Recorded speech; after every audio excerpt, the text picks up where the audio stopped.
So, and again, thank you to all of you to be here today. So my name is Cécile Asanuma-Brice. I co-lead the MITATE Lab with Olivier here.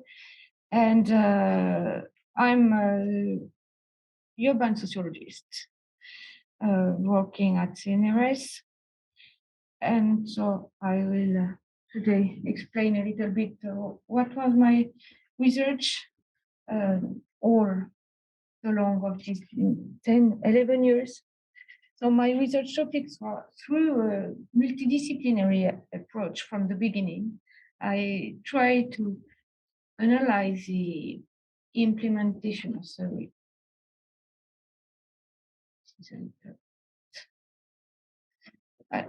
the implementation of the return policy and its socio-environmental consequences. And my hypothesis was the reconstruction of the former evacuated area by exacerbating tensions, highlights the processes at work in the development of our hyper-consumption societies. So my method was to analyze the risk communication tools and messages, also have some a lot, in fact, of fieldworks on town planning, rebuild plan, etc., and try to gather a lot of document about it, and interviews the inhabitants, refugees or not, and the institutions in charge of the management of the situation. And the author of two books, one is A Century of Japanese Suburbia at the Age of the Consumer Society, in order to have some idea of all the environment, all the context in which this accident occurred. And the second one is Fukushima 10 years after, a sociology of disaster. We try to analyze all the aspects, in fact, of the disaster and the management of these disasters. So this is a very long-term field work from March 11 to now, and the coordination and participation to several projects relating to Fukushima issues with some of you here today.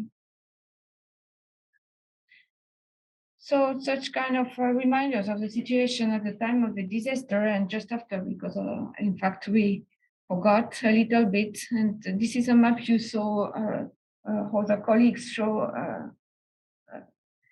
near similar map before. This is a map published in 2011 from the Ministry of Research in Japan, and showing that the contamination covered over 7 prefectures, and also went here in Tokyo at the north and the west.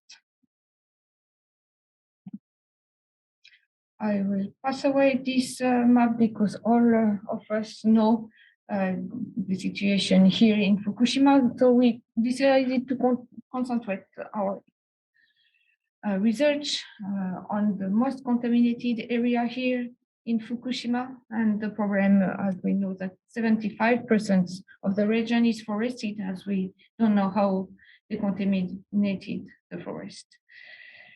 So I try to focus on build at the return of the inhabitants and the reopening of the evacuation zone.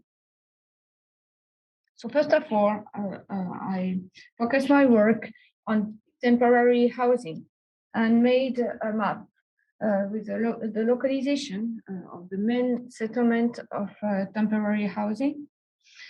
And I realized that a lot of them was built, in fact, on contaminated area. So try to understand why, and so the ministry in charge of the reconstruction at the period of temporary housing and the one in charge of the contamination maps would not have exchanged the information. So they had a willingness to feed the population in the vicinity, and in the hope of a possible return, like they stay in such a situation that they could not decide. In order not to be the solidarity of the neighborhoods, they stay together and fixed near their former habitation. And the desire of some inhabitants not to be too far from their homes in order to be able to continue the maintenance of their houses. So we work about the decontamination itself, and this is part of this work is focused on the budget of the decontamination, because it's quite important. I mean, we never see that in the world before. And in humanity's point of view, the analysis of decontamination is linked with the destruction of the landscape, which is occurred.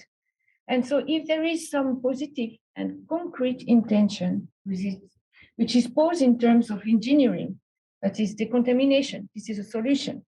Simultaneously, there is some inattention of the emotional. There is no consideration of the historical relationship, I mean, life stories of the being in its environment of existence. And the inhabitants who returned are confronted with the landscape they no longer recognize, adding to the post-traumatic syndrome they had already. So, for example, I interviewed some Octoberian woman who returned in Mitate village 2 years ago, and she confided us all this contaminated soil in these bags is soil that we have taken care of, that we have cultivated with love all our lives, and it is animated by spirits like the rest of the living. Yet they move it around as if it were a thing, an object. So I work on risk communication set up for the return of population since 2014. And for that, the government, in fact, assumed that the population will not return because they are radiophobic, and will therefore set up an education on radioactivity. They use for that four methods. The first one is production of documentation. The second one is works with the population in small numbers. The third one is seminars with local politicians and institutions, like Fukushima Medical University. And the fourth one, outlines and advice points on radioactive risk. So there is another tool on risk communication for building resilience, which is the memorials. So we are working some paper on this with Maxime, who just spoke before me, and another researcher is not here today, is from Fukushima University, Professor Goto. And so to explain how in fact, they use some specific methods from psychology to create resilience on people who are coming there. But here, questions are, for example, in 2022, every month, major earthquakes were felt in Hamadori, and the area is not at all seismically stabilized. So it is necessary to promote, is it necessary to promote reconstruction in the very place where one of the worst disasters in the history of Japan took place, and why? Does resiliency mean repeating the same mistakes by concreting all over the coast, giving us the illusion that one day we will be able to dominate nature? Or wouldn't resilience consist of making certain area unbuildable and no longer considering nature as a danger to be fought against, but rather taking our place within nature? In despite of all of these methods, the reconstruction agency made some interview of people showing that it is less the fear of radiation, in fact, that the state of the place after 10 years of abandonment that prevents returns. And another point is families with children have made their lives simply elsewhere. They moved. However, the government decided to progressively reopening the former evacuated area by simultaneously ceasing to provide the refugee support. Since, despite the suspension of aid to the refugees, the majority of former residents do not plan to return, The government planned to pay people from outside of Fukushima prefecture to move in with their families to the former evacuated area, turning the disaster into an opportunity to repopulate an area that was being depopulated. So the construction of the former landscape and the reconstruction of new towns was my next step to analyze in my study fields.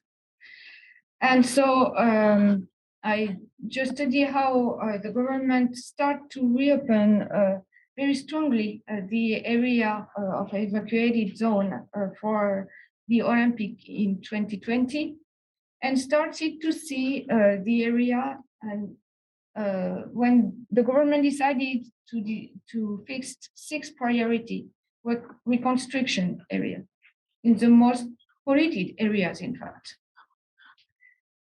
And so we went on the field comparing the new areas and the old one around, just left like this in the construction, totally destroyed like after the accident occurred.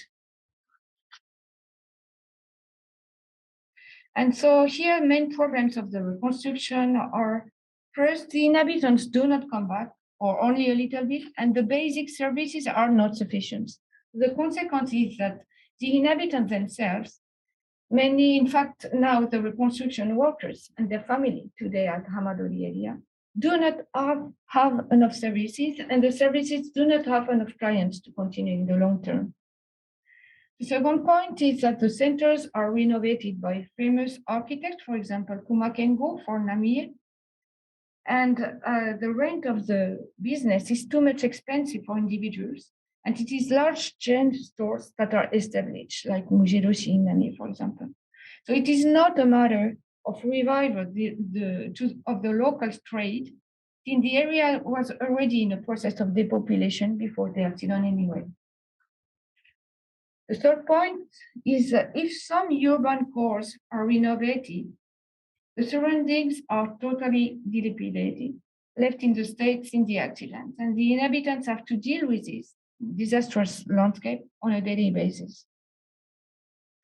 So this is some pictures of Tomoyoka. I took it in 2013, just around the ancient station. So you can see that you have a composite tissue, urban tissue, with very old houses and hall and a very historical place. And this is the same place after the reconstruction. There is nothing left. And so there is in fact, a really big shock for the inhabitants to return in such kind of landscape where all of that, what their benchmark of the benchmark of their own history, schools, shops, town hall, in the landscape totally disappeared.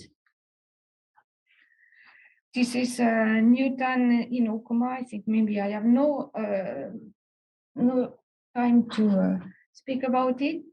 Just to present you a new map, we work on it with Jérôme here and other colleagues to try to gather data and to use it when we are going in the field to have some benchmark work. And now I'm focused on the reconstruction at Namie specifically. And some result, some reflection I had, and this is a conclusion. In fact, through the artificialization of the places that are remodeled and whose surfaces will be artificialized in some places, the reconstructions caused by the nuclear accident will be the catalyst of processes already present in our society that are gradually invaded by a globalizing urban, which produces almost identical living spaces all over the world because they respond to similar economic logics that determine them. And these places annihilating all culture, all relationship to place, and all relationship to the history of place.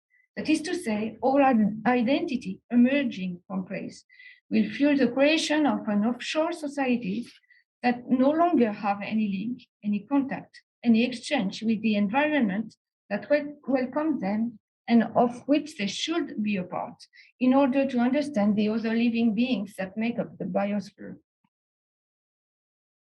This process goes totally against the current discourse of SDGs, according to which we must become aware of our environment to better protect it. Protecting an environment means, first of all, understanding it and requires to be in fusional link with it. So, however, a too great artificiality of our living spaces hinder this understanding of the other living beings which surround us, which we do not have any more contact. This incomprehension will quickly translate into apprehension, and nature will be perceived as a potential threat from which we will have to protect ourselves. Thank you for your attention. ご清聴ありがとうございました。